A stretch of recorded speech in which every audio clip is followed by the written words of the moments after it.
Okay, welcome back to the Marine Corps Movie Minute, where we discuss the movie Heartbreak Ridge. I'm Brian Lockhart. And I'm Jack Perry. We're reviewing minute 28. And minute 28 begins with Stitch Jones giving some of the money he owes to Gunny. So the minute ends with a uniformed Gunny Highway approaching a bar. So, Gunny still has Stitch by the ear. The last minute, he asked him the money for the bus ticket. Yep. And then he said, and he gave it to him, and he's like, and the meal. Yep. And he's like, man, that's really all I got, man. But yeah, he's giving him the whole litany of things that Stitch had done Gunny wrong over. and the tip. And he goes, no, that's really it, man. It's really, he goes, you owe me. And he just rips that damn earring right out of his pop of that sound. It's like, oh. He's like, damn. It's like a high pitched, like, I like how he just kind of tosses it too, like, you know, like, I don't need this. I'm not gonna wear it. Yeah, it's like when you're tossing change into like a toll booth, you know.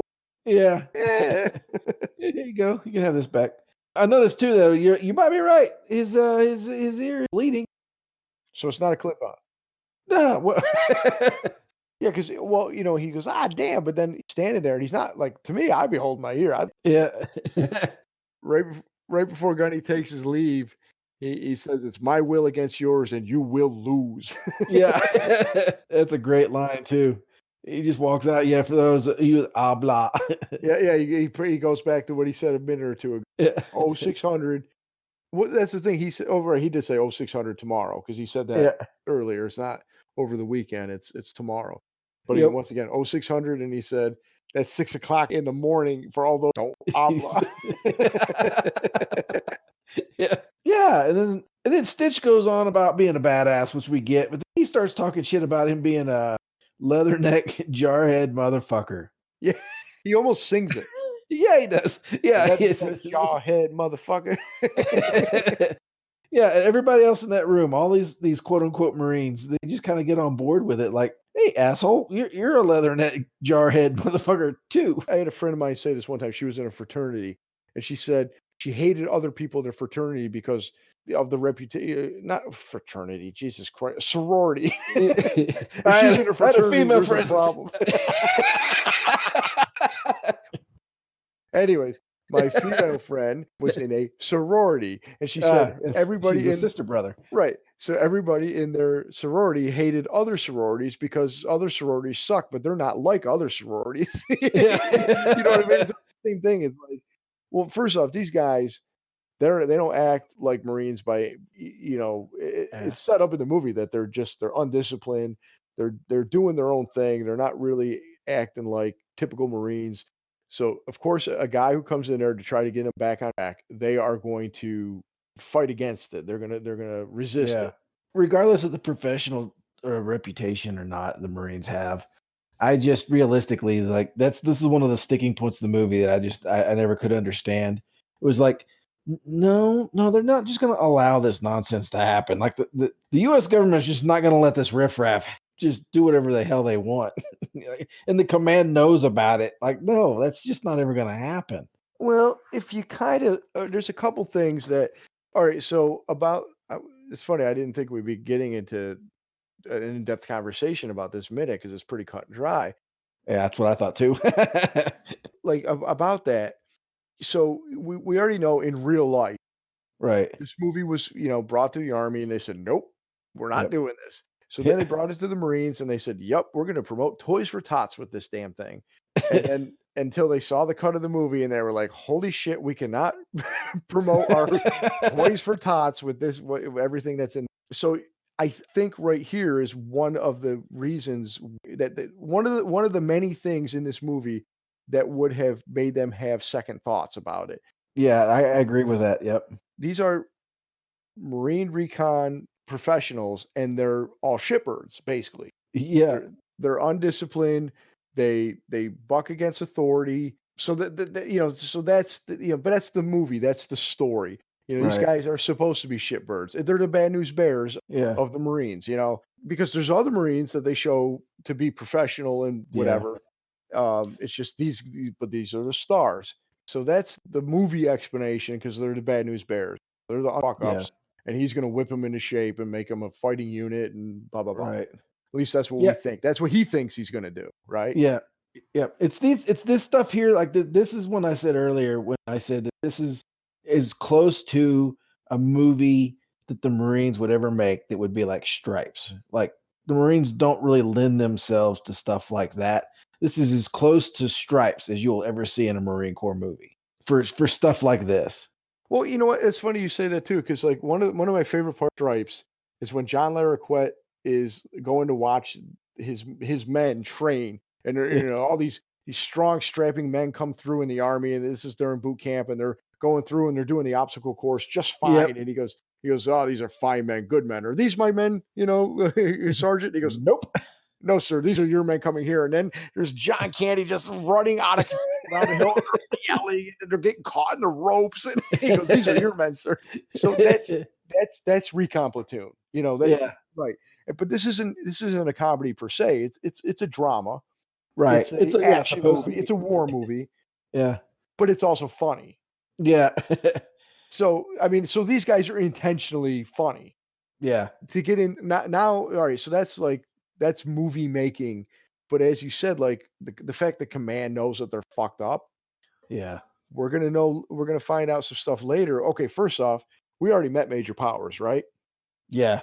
He's a fucking asshole, Yes, he is. which I suspect is another reason why like the Marines in real life were like, I don't know if we could use this because the guy in charge is a shithead. He's Yeah, And then, so there's stuff that we're gonna find out later that he's not suited for this level of command. right. I'm sure he's a fine major in supply, But he's not an infantry officer. Yeah, right? But he's not an infantry officer. So there's that. Where that thing on the chalkboard, I think that plays into a scene later, which we're yeah, gonna find out what he's doing with recon platoon, what yeah. they're used for. And he knows that he's like, "The last sergeant went road on me." Well, okay, that's all fine and dandy, but ultimately these are still your guys and you're still ultimately in charge, even Right. if, where's Lieutenant Ring? What's he doing? He's off going to preschooler school. Yeah, But again, what is Major Powers doing to make sure that these guys have the right people in right. charge? Yeah, the saying that shit rolls downhill is like, well, it's got to stop rolling at some point. So if it's rolling from the top, and don't expect at the bottom to be any cleaner. That's exactly it. So I think in movie logic, Right. they're a shitbird unit for a reason. I mean, they're just a bunch of young guys that are just kind of left to their own devices, Right. and there's nobody anywhere up the chain of command are keeping tabs on them. Now, Major Powers did say he wants Gunny Highway to whip him into shape. He wants them to be good Marines. He wants to put an elite thing, but he knows so far these guys aren't. So Right. instead of like trying to get them to where he thinks they should be, he's almost writing them off. Because you're absolutely right. Because they said every time that they do it a certain way, and that's there's it's scripted, right? So Yeah, yeah, that's probably why. Is like, yeah, no, these are my favorite kids. I'm gonna treat them well. I'm gonna train them well. I'm gonna make them better. Fuck these other guys because they're just training dummies. We're not gonna use them for anything valuable. And hell, it's not like we're at war. So what do you need to worry about, right? right. Well, clearly he didn't see the banner that said "Sweat more in peacetime, you bleed less in war." Right. Yeah, I mean, I think so. I think that's really it. I mean, he doesn't have any faith in Gunny Highway. I totally can see like this. Like you can almost see justification of them being the misfits. Right. Like never mind that like I said, like this is what they want for the movie. Right. Bad news bears who joins the Marines. It's there kind of is a logic to it. I mean, we're thinking a little bit deeper into it than it really is needed. Right. you know, Well, yeah, but you bring up some very valid points that perhaps I didn't really think about. it's almost like the Dirty Dozen too. Like those guys were all soldiers, but Criminals. they were criminal soldiers, and they got whipped into shape mostly. Yeah, yeah, for the Telly most part. Savalas, yeah, Telly Yeah, Savalas was a little off the unhinged in that one, yeah, but but yeah, it's like it's like you get the ragtag team whipped into shape. Is basically that's the movie. yeah. I do find it funny that as soon as Clint Eastwood walks out the door, that's when suddenly Stitch Jones is all tough talking. And all those guys that were scared of him are now also kind of like, yeah, yeah, yeah. Yeah. Yeah, they start talking about this individual that, is gonna change everything in their favor. Yeah, we get a tease for somebody named Swede Yeah. who's in the brig. Yeah. Yeah, he sounds like a charming individual. Well, Uh, considering they think he's gonna rip Gunny Highway's head off and dump in it yeah. And then eat and then it. eat it. Okay, question. Yeah. What is he eating? His head or the shit that he just shit in the guy's neck? Uh, I think the whole thing. I think he's gonna grab a tortilla and enjoy the entire package. He's saying he's gonna eat the shit that it's and then it's like, speaking of Jay and Silent Bob, he's like, "And then eat our shit that's mixed with our shit," and he's ranting on the internet, and then shit out the shit that we made you eat. Gunny Highway walks out, they talk shit, they start chanting about somebody named Swede that they're very Yep. excited about, who's apparently a brig, and Yep. it was gonna dump on Gunny Highway, and then the scene ends, and basically we get the start of a new scene at the last last half of the minute or whatever. Right. When that happens, we show Gunny Highway pulling up to he's outside of the Globe and Anchor bar. He's apparently still driving Sergeant Major Chuzu's truck. Yeah. So Is he late for dinner? And he's supposed to be like showing up for dinner or something? Oh no, he's well, I don't know what time it is because when he leaves, it's still sunny out, and then when yeah. he pulls up to this bar, it's late at night. But remember, he said he didn't have time to go out to dinner with Sergeant Major Chuzu and his wife. So who knows how long it took him to get there and do everything he had to do. But that being said, how the hell did Sergeant Major Chuzu get home? Yeah, I think we'd asked that question before, and that's still a good question. It's like he just sequestered his boss's truck. He's just driving it around like, no, fuck him, he can walk. He loaned it to him, right, Yeah. to go meet his troops. But that didn't take that long. He could have then came back to dropped it off. No, he's still driving around. He went home. He was going to the Yeah, bar for the night. He's off. yeah. He's not going anywhere. It's the Globe and Anchor. It looks like a dive bar. Yeah, but it does. I was wondering if that's actually the real name of the place. There's too much marine stuff in there for it not to actually be called that. Well, I don't know if it's the actual name of it, but so I found a forum that discussed the Globe and Anchor Tavern, and it says the Globe and Anchor Tavern is no more. And it said Yeah. this guy posted. He's one of the administrators of this. It's U.S. military, some sort of U.S. military forum. I don't know, whatever it is. It says, just across the freeway from me, next to a favorite bodega, was a building that was used as the Globe and Anchor Tavern in the Clint Eastwood film Heartbreak Ridge. Really? Yeah, it said it was closed several years ago, but it remained as a crumbling artifact of the movie. This is back in August of 2016. He posted this. He said 10 days ago it was leveled. Huh. It said it had been in the building. Basically, that building had been there since the mid 1950s. It had been owned by a succession of retired Marines from nearby Camp Pendleton. In the 50s, it would have been kind of a roadhouse, like basically like a roadhouse bar and grill. Right. Yeah. And he said the world's grown up around it since, and apparently someone had planned for basically the dirt behind it. So it shows a picture of it's a back in the day, and it shows a picture of, it doesn't say Globe and Anchor they're going to see, but it's the building, and you see tons of cars out in the afternoon, like going there Oh for lunch. wow.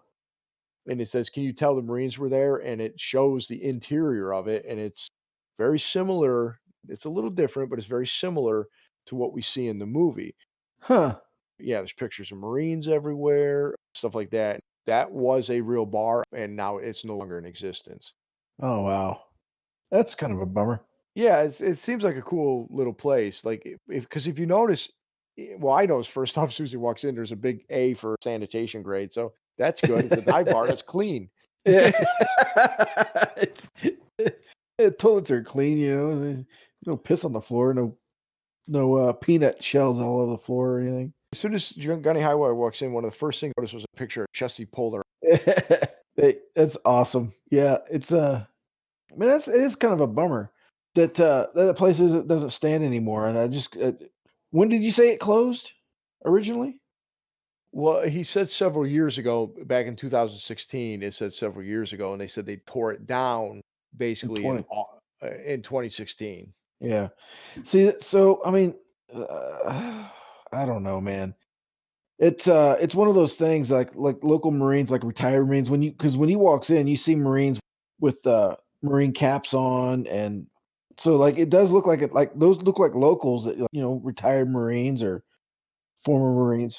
Nobody's under the age of 65 in this bar. Yeah, it could easily just been the VA or not Yeah, it the does. The VFW or yeah the VFW. Yeah, yeah, it reminds me of like the American Legion bars. yeah, a lot Um, of gray hair.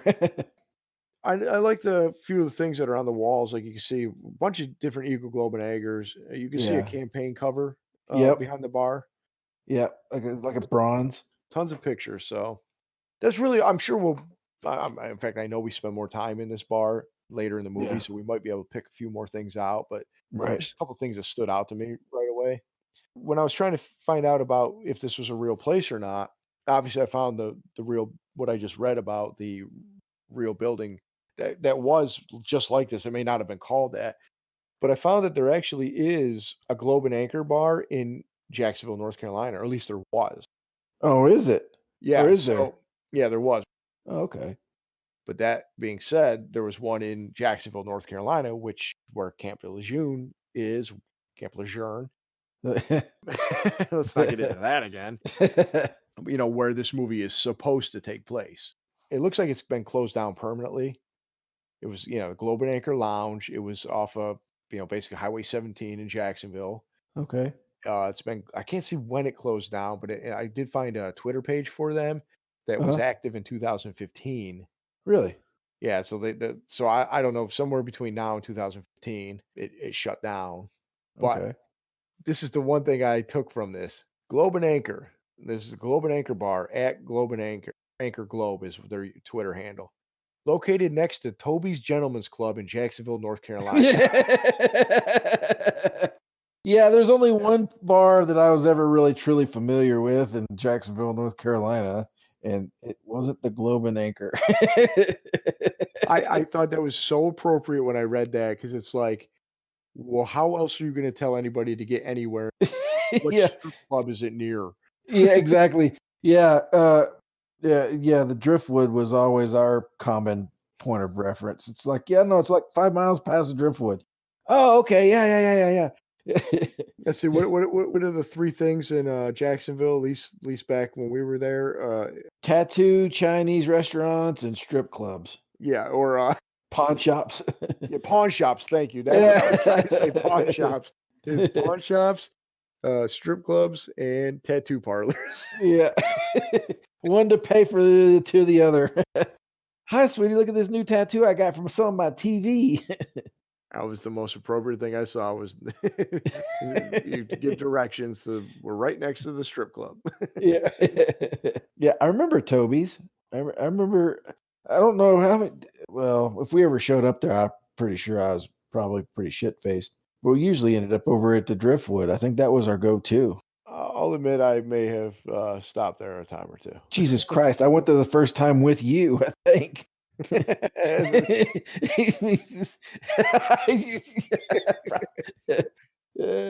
It is what it is.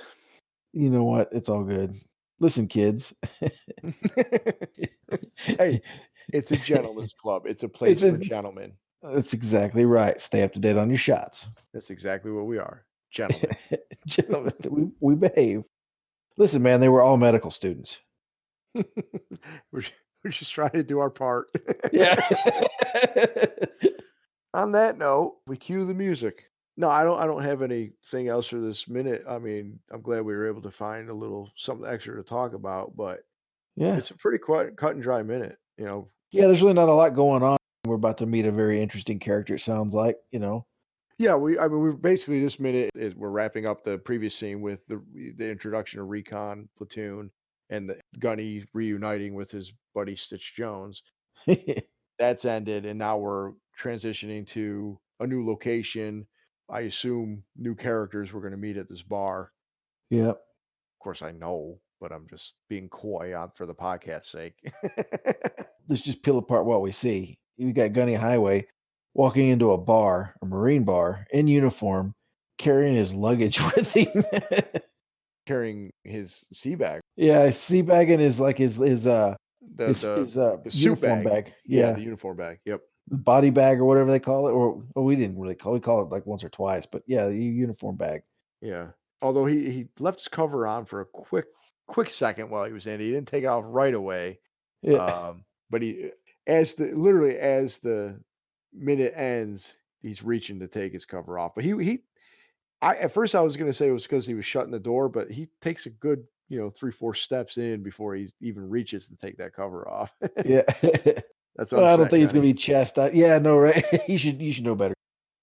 I don't think anybody's gonna chastise him too much for keeping his cover. Hell, he's in the damn squad bay for the last, I don't know, well, almost 45 seconds before he decided to leave, and he wore his cover the entire time. Well, that's true. He never takes it off the second he comes in, although he's basically being a DI at this point. Yeah, And of course, those guys they didn't, they left their campaign covers on indoors. yeah, yeah. I gotta start watching. I gotta watch this again. I gotta watch it from beginning to end. 'Cause just watching it, just It's like a tease. yeah, no, right? It's like, oh, what happens next? I mean, this is the type of movie I like every minute of it. There's Yeah, there's nothing so far that I've has jumped out and go, I didn't really like this because even the opening stuff that we talked about, the opening minutes in black and white with the footage right. of the Korean War, I find that stuff interesting anyways. But this movie has got so many one-liners or so many good quotes, Yeah, so many facial, like especially like you said, looking at 1 minute, you're really seeing some of the nuances of like Clint Eastwood's facial acting yeah, as like Stitch Jones is talking like on the bus and stuff like that. But now we're getting into the really good stuff, at yeah, least in my opinion. That was all set up. This is now the meat of yeah, the story's kicking off. yeah. The potato's over with. The steak is here. Right. He's met his guys. He's at his new unit. Like everything else was leading to this. Right, Now we're going to see what he does. I mean, I'm not that knowledgeable on story structure, right. but I would say that we're basically kind of getting into Act Two. Act One's basically over right now. You know, Yeah, I guess, yeah. right? Yeah, if not, we're real damn close to it. Like you were getting to that little build up spot where, yeah, yeah, I think you're right. Yeah. This is now that he's here with his platoon. That's like Act Two. I Yeah, guess. yeah. I mean, if this isn't it, man, we're damn close because Act Two would probably be the very beginning of Act Two would probably be at 06 the next morning.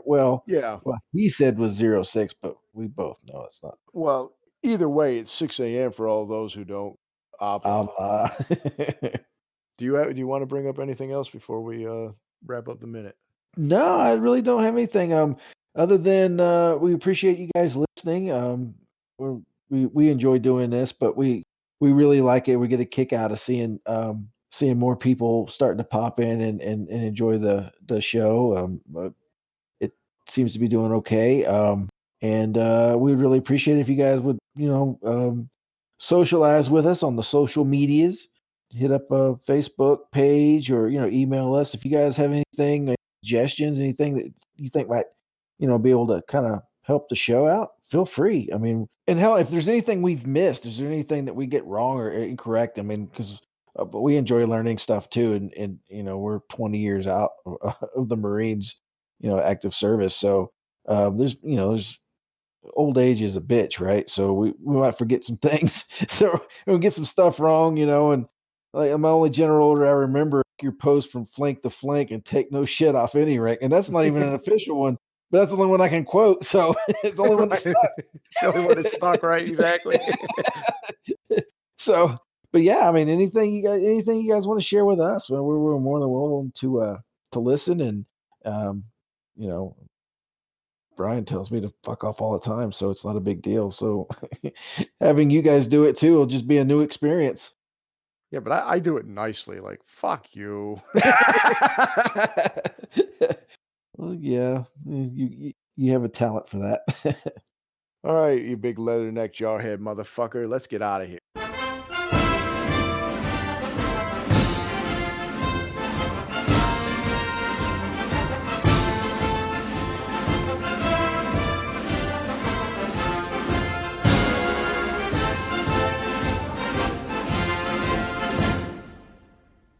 Holy shit, it did it again. Motherfucker. Whatever it is you're trying to say, stop saying it. It doesn't like it.